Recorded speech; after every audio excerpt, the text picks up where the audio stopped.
Children have wild imaginations, and as parents, we're conditioned to expect the standard phases of fear.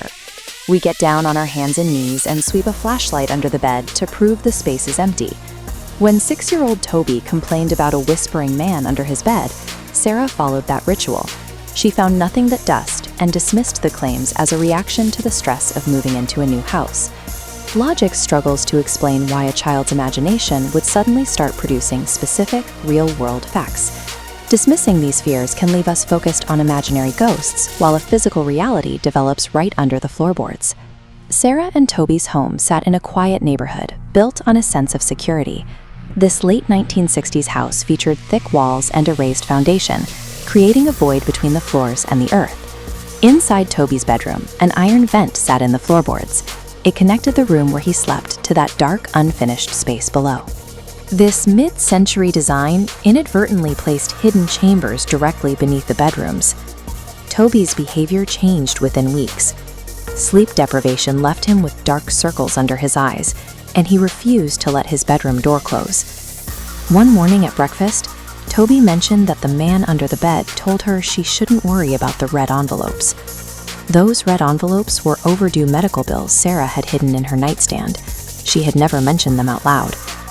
Toby said the man's voice was raspy, his breathing was loud, and he only spoke after the lights went out.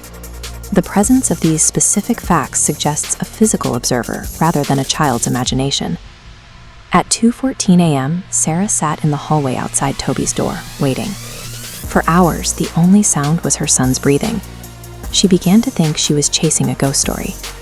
Then, a raspy exhale drifted out from the empty bedroom.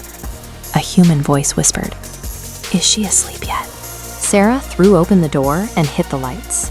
The room looked empty, but beneath the bed, the screws on the iron vent were removed. The intruder had been physically dismantling the floor to gain access to the room. Footsteps scrambled through the dirt under the floor. Sarah grabbed Toby and ran to her car to call the police. Police found a snapped padlock on the crawlspace access door at the back of the house. Inside that dark space, they found a sleeping bag, food wrappers, and a lantern.